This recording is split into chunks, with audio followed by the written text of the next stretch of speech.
unlocking a real cure for HIV, viral shock and kill therapy. Ever since the Human Immunodeficiency Virus, HIV, was first identified in the early 1980s, researchers have been searching in vain for a cure. While antiretroviral therapy, ART, has helped millions live healthy lives with the infection, HIV and AIDS burden healthcare systems, and people continue to suffer from social stigma. Is a cure on the horizon? Back in 2011, curing people of human immunodeficiency virus seemed a long shot. HIV is a retrovirus. It integrates its own DNA into the DNA of human cells and sometimes goes dormant, hiding out from the immune system and the medicines researchers have developed to kill it. Youry Kim was still an undergraduate studying biomedical science at Monash University at the time, when a series of lectures by Sharon Lewin, director of the Peter Doherty Institute for Infection and Immunity in Melbourne, Australia, piqued her interest in the sly tactics that HIV uses to thwart the human immune system. When Lewin offered Kim the opportunity to do an honors project in her lab studying latent HIV, Kim jumped at the chance. The project led to a PhD under Lewin's tutelage. Today Kim is a postdoc in Lewin's lab, focused on finding drugs that can eliminate latent HIV from human cells so people living with HIV are not reliant on antiretroviral therapy, ART, for the rest of their lives. ART revolutionized HIV and AIDS treatment when it first became available in the mid-1990s, but HIV is still a major issue globally. The therapy's powerful ability to suppress viral replication, and thereby enable the immune system to recover, gave hope that at the very least, the infection could be managed long-term. But ART is not a cure. In middle and low-income countries, up to 30% of people living with HIV have limited access to ART, says Lewin, so the number of the newly infected continues to grow. And despite the success of antiretroviral therapy in both treating and preventing HIV, the infection remains a public health burden. How HIV hides from the immune system. Once the virus infects human immune cells, it uses a number of strategies to evade the immune system. For one, HIV replicates and mutates at lightning speed, making it tough for the immune system to adapt quickly enough to fight it. In addition to infecting active immune cells, the virus also infects resting immune cells, where it goes dormant and hides. These HIV reservoirs mainly consist of a type of immune cell called resting CD4 T cells, which behave like sleeper cells. They don't actively produce new virus, nor do they trigger an immune response. This makes it harder for the immune system and medications to detect and eliminate them, and is also the reason why in as little as 2 to 3 weeks after a person stops ART, HIV levels rebound. Dormant virus becomes active again and the cycle of replication, reinfection and destruction of new CD4 cells continues. Advances in our understanding of HIV's behavior and the availability of new technology and medicines from the cancer field have rekindled hopes that researchers will be able to develop a functional cure for people living with HIV, one that eliminates or slashes levels of latent HIV enough so that the immune systems of people living with HIV will be able to control the virus without lifelong antiretroviral medication. A cure would not only save healthcare systems billions spent on lifelong ART for the roughly 40 million people currently living with HIV, but it would also eliminate the social stigma that many of them suffer, says Lewin. It would also offer a safer alternative since studies have shown that people taking ART long-term have a higher risk of many ailments that include cardiovascular, liver and kidney disease. This is what is driving people around the world trying to find a cure, Lewin says. Using cancer treatments for HIV, for years, the viral craftiness of HIV had dampened hopes that a cure was even possible. But then, in 2007, came news that a bone marrow transplant cured a person with HIV. The patient, Timothy Ray Brown, was HIV positive and suffering from leukemia. The donor marrow came from a person who was naturally resistant to HIV infection.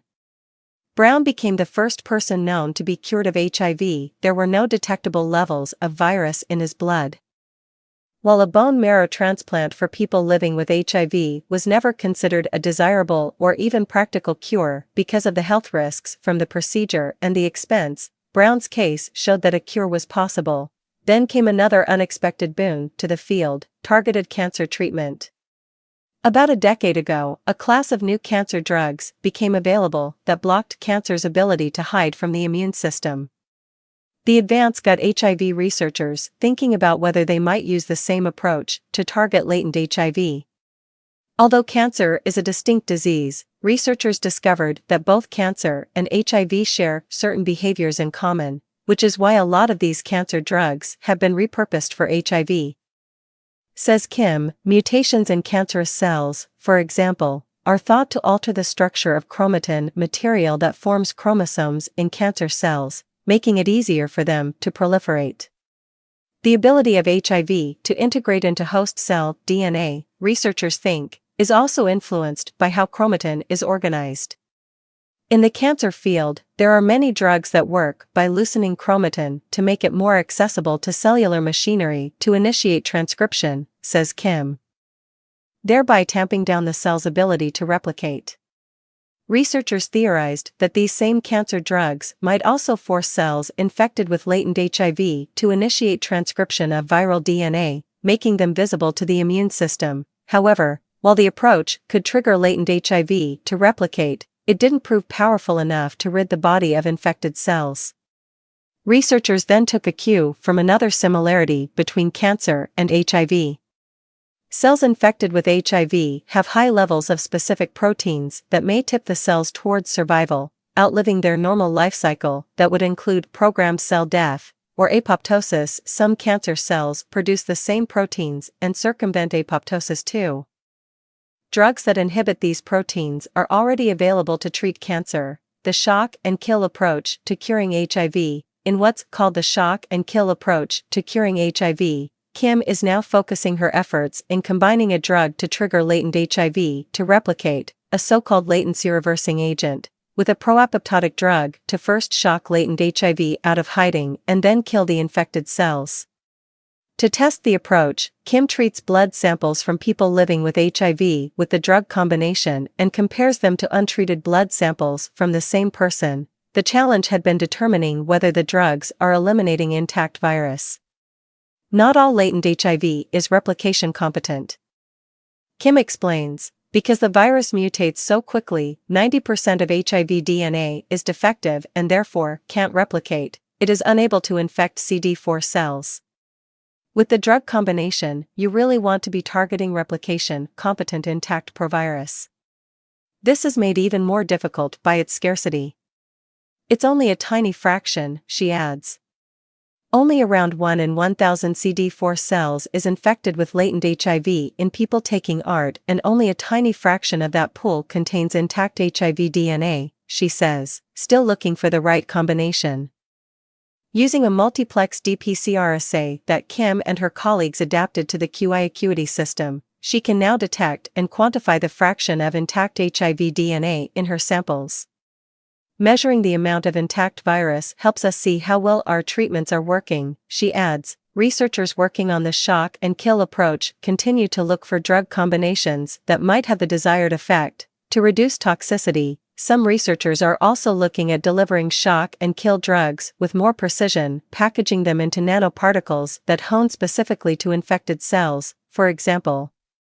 Scientists are also pursuing other ways to cure HIV.